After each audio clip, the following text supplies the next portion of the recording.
Hello, good morning student. मैं राकेश माउत और R K chemistry classes के ऑनलाइन डिजिटल प्लेटफॉर्म पे आप सभी विद्यार्थियों का मोस्ट वेलकम। आज हम जो क्लास स्टार्ट करने वाले हैं वह नीट की स्टार्ट करने वाले हैं। जो भी 11th और 12th के ड्रॉपर स्टूडेंट है वह इस क्लास को देख सकते हैं। तो हम 11th क्लास से स्टार्ट करेंगे। चैप्टर नंबर फर्स्ट है अपने पास और पूरा डीपली स्टडी करेंगे। चैप्टर फर्स्ट का नाम क्या है बच्चों? चैप्टर फर्स्ट का नाम है some basic concept of chemistry, रसायन विज्ञान की मूलभूत अवधारणा।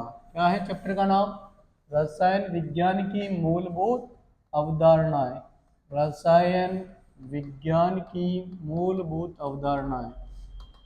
तो फंडामेंटल कंसेप्ट देखेंगे हम इसके अंतर्गत किसके? केमिस्ट्री के। तो सबसे पहले आपको पता होनी चाहिए कि केमिस्ट्री क्या है। तो सबसे पहले तो विज्ञान की परिभाषा समझ में आनी चाहिए। इसकी डेफिनेशन समझ में आनी चाहिए। विज्ञान क्या होता है? विज्ञान विज्ञान दो शब्दों से मिलकर बना है, वी प्लस ज्ञान। इसे वी प्लस ज्ञान। वी का मतलब क्या होता है? वी का मतलब होता है परिष्कृत। क्या? परिष्कृत। और ज्ञान का मतलब क्या होता है बताइए? ज्ञान का मतलब होता है नॉलेज। क्या? नॉलेज। तो सिस्टेमेटिक नॉलेज ही क्या होता है? विज्ञान कहलाता है। क्या कहलाता है? सिस्टेमेटिक नॉलेज ही क्या कहलाता है? परिष्कृत जो अध्ययन है वही क्या कहलाता है? वही विज्ञान कहलाता है। तो क्या डेफिनेशन हो जाएगी? प्रकृति के क्रमबद्ध अध्ययन से प्राप्त सुव्यवस्थित ज्ञान क्या कहलाएगा? विज्ञान कहलाएगा। क्या परिभाषा हो जाएगी? प्रकृति के क्रमबद्ध अध्ययन से प्राप्त सुव्यवस्थित ज्ञान। सुव्यवस्थित ज्ञान ही क्या है? विज्ञान है। सुव्यवस्थित ज्ञान ही विज्ञान कहलाता है। और विज्ञान की कितनी शाखाएं हैं बच्चों? विज्ञान की बताइए कितनी शाखाएं हैं? विज्ञान की 3 शाखाएं होती हैं। कितनी शाखाएं? 3 शाखाएं होती हैं। सबसे पहले हम बात करेंगे भौतिक विज्ञान की। किसकी बात करेंगे? भौतिक विज्ञान की। दूसरी होगी अपने पास रसायन विज्ञान। कौन सी विज्ञान? रसायन विज्ञान। रसायन विज्ञान बोले तो केमिस्ट्री। और तीसरी होगी अपने पास जीव विज्ञान, बायोलॉजी। तो फर्स्ट पार्ट फिजिक्स का है। फिजिक्स में क्या होता है बताइए? फिजिक्स के अंतर्गत क्या देखते हैं हम? फिजिक्स के अंतर्गत किन चीज़ों के बारे में पढ़ते हैं? फिजिक्स के अंतर्गत जो भी अपने को चीजें दिखती हैं वह बड़े लेवल पर दिखती हैं। मतलब यहाँ पर कौन सा अध्ययन किया जाएगा? यहाँ पर स्थूल अध्ययन किया जाएगा। प्रकृति की कोई भी चीजें होगी उनका कौन सा अध्ययन किया जाएगा? स्थूल अध्ययन। कौन सा अध्ययन? स्थूल अध्ययन का मतलब समझ में आता है?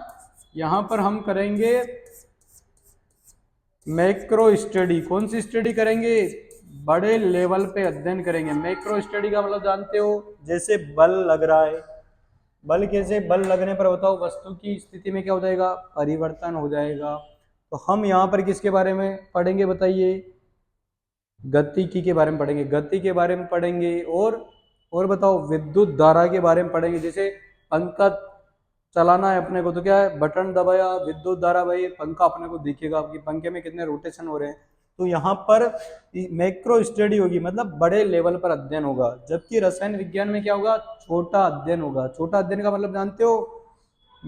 रसायन विज्ञान के अंतर्गत माइक्रो स्टडी होगी। किसकी स्टडी होगी? माइक्रो स्टडी होगी। माइक्रो स्टडी का मतलब है सूक्ष्म अध्ययन किया जाएगा। सूक्ष्म अध्ययन किया जाएगा। और सूक्ष्म अध्ययन किसका किया जाएगा बताओ? पदार्थों का किया जाएगा। पदार्थ में होने वाले परिवर्तन, पदार्थ की संरचना, पदार्थ का संगठन। पदार्थ क्या होता है बताओ? कोई भी वस्तु जो आसपास अपने आसपास जो भी दिख रही है वह स्थान घेरती है, जिसका कुछ ना कुछ द्रव्यमान है, वह क्या कहलाएगा? पदार्थ कहलाएगा। जैसे ये बोर्ड भी पदार्थ है, वायु भी पदार्थ है, यहाँ पर किताबें रखी हैं, सब पदार्थ हैं।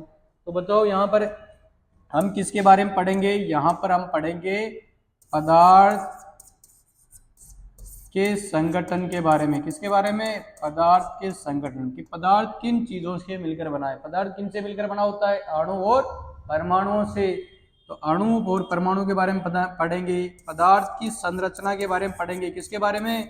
पदार्थ की संरचना। पदार्थ की संरचना का मतलब है स्ट्रक्चर ऑफ मैटर। मैटर का स्ट्रक्चर देखेंगे, मैटर का कंपोजिशन देखेंगे, और मैटर के अंतर्गत होने वाले परिवर्तन, पदार्थ में होने वाले परिवर्तन, पदार्थ में होने वाले परिवर्तनों का अध्ययन किया जाएगा। होने वाले परिवर्तनों का अध्ययन, होने वाले परिवर्तनों, परिवर्तनों का मतलब चेंजेज। जैसे कोई पदार्थ ठोस अवस्था में है, उसको ताप दिया तो क्या हो जाएगा?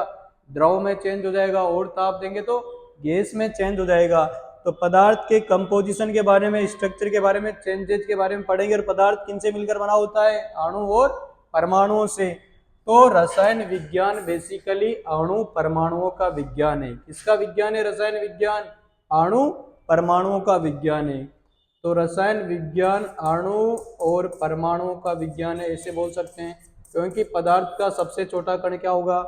परमाणु होगा, जिसको और अधिक पार्ट में डिवाइड नहीं कर सकते। जैसे ये चौक है, तो चौक का सबसे जो स्मॉलेस्ट पार्टिकल है उसको क्या बोलेंगे? एटम बोलेंगे। तो केमिस्ट्री बेसिकली क्या है? एटम्स और मॉलिक्यूल्स की स्टडी है। अब एटम्स और मॉलिक्यूल्स को आप आंखों से देख सकते हैं क्या? नहीं देख सकते। नहीं देख सकते ना, तो ये कौन सा अध्ययन है बताओ?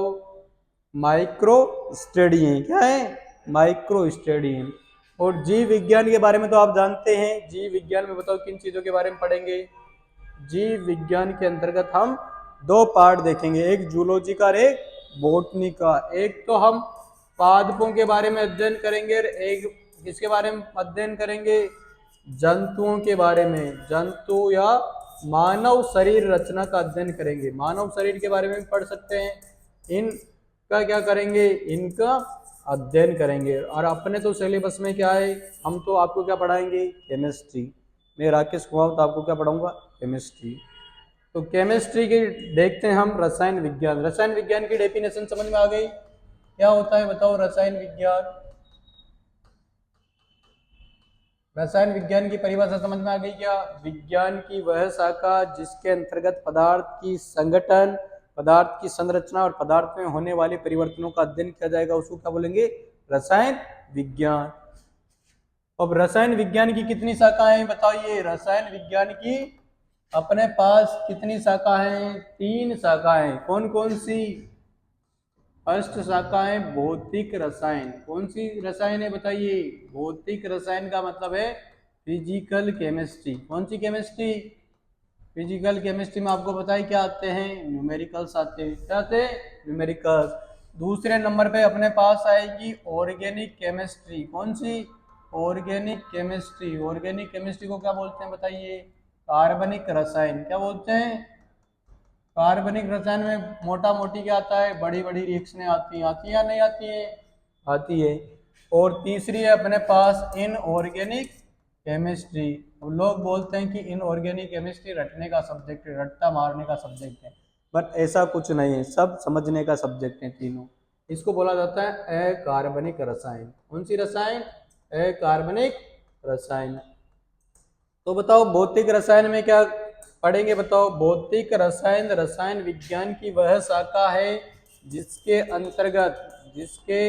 अंतर्गत क्या करेंगे बताइए? जिसके अंतर्गत पदार्थ में होने वाले परिवर्तन, पदार्थ में होने वाले परिवर्तनों का अध्ययन किया जाएगा। होने वाले किसका अध्ययन किया जाएगा? परिवर्तनों का अध्ययन किया जाएगा। जैसे कोई पदार्थ की अवस्था है, सपोज करो कि ठोस अवस्था है, ठोस अवस्था को मैंने ताप दिया, गर्म किया, तो किसमें चेंज हो जाएगी बताइए? ठोस किसमें चेंज हो जाएगा? द्रव में। जैसे आपने देखा होगा कि बर्फ पे अपने पास आइस, आइस को हमने हीट किया तो किसमें चेंज हो जाएगा? आइस वाटर में चेंज हो जाएगा। होगा या नहीं होगा? होगा ना। अब वाटर को हम क्या करेंगे? हीट करेंगे तो किसमें चेंज होगा? वाटर। बताओ वाटर को हीट करने पर किसमें चेंज हो जाता है? वाटर वेपर में चेंज होता है या नहीं होता है? तो बताओ वाटर को हम गर्म करेंगे तो किसमें चेंज हो जाएगा? बताओ वाटर वेपर में चेंज हो जाएगा। वेपर का मतलब जानते हो? वाष्प बन जाएगी। क्या बन जाएगी? तो हम द्रव को गर्म करेंगे तो ये किस में चेंज हो जाएगा, गैस में चेंज हो जाएगा। किसमें, गैस में। तो आपको समझ में आ रहा है। अब ठोस अवस्था, द्रव अवस्था, गैस अवस्था, इनका अध्ययन किसमें किया जाएगा, इनका अध्ययन फिजिकल केमिस्ट्री या भौतिक रसायन में किया जाएगा। परिवर्तन ही तो है ये।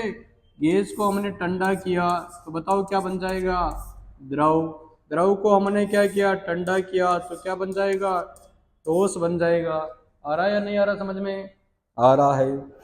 तो यहाँ पर पदार्थ की होने वाली अवस्थाओं का अध्ययन किया जाएगा।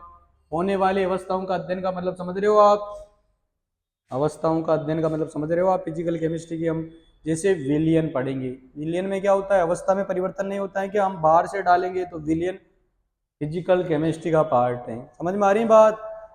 जैसे हमने क्या किया, कोई सेल लिया, सेल के अंदर क्या होते हैं बताओ, केमिकल। केमिकल से अपने को क्या मिली, इलेक्ट्रिक ऊर्जा मिली ना, विद्युत ऊर्जा मिली। तो परिवर्तन ही तो हुआ।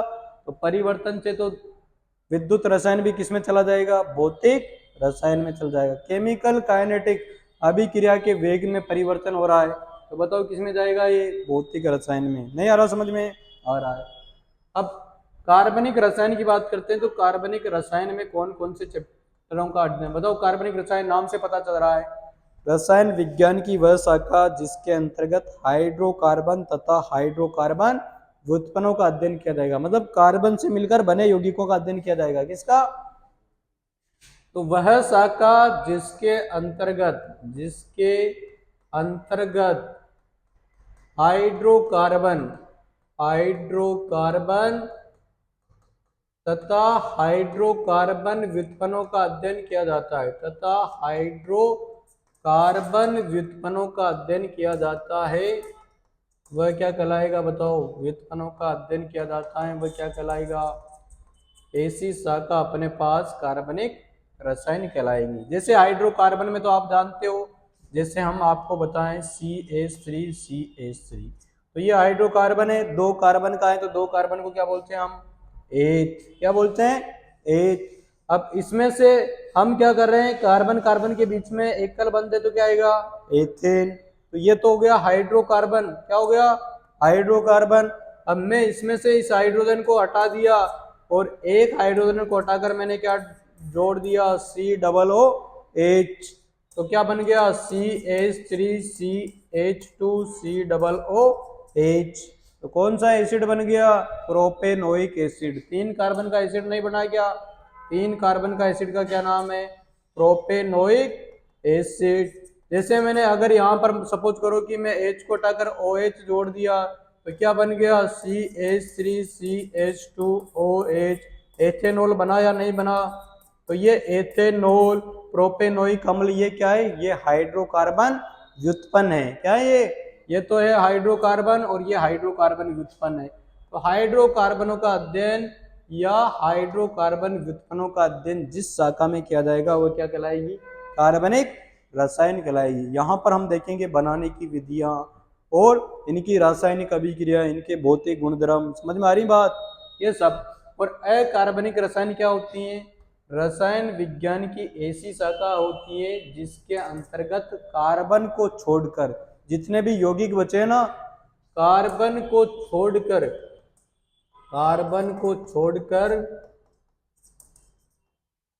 शेष बचे तत्वों के यौगिकों का अध्ययन क्या कहलाएगा बताओ, यौगिकों का अध्ययन क्या कहलाएगा बताइए, अकार्बनिक रसायन कहलाएगी। क्या कहलाएगी, अकार्बनिक। इसमें कार्बन नहीं आएगा। जैसे हम पेरियोडिक टेबल की बात करेंगे, आवर्त सारणी इसका पार्ट होगा। अब आवर्त सारणी में हम बात करते हैं तो क्या है, डी एंड ए ब्लॉक वाले तत्व, डी और ए ब्लॉक के तत्व भी इसका पार्ट होंगे या नहीं होंगे, होंगे ना। उप सहसंयोजक यौगिकों में भी कार्बन आता है क्या, नहीं आता है, तो वह भी इसका पार्ट होगा या नहीं होगा, होगा। आ रहा है समझ में। तो ये सब चीजें इसमें देखेंगे।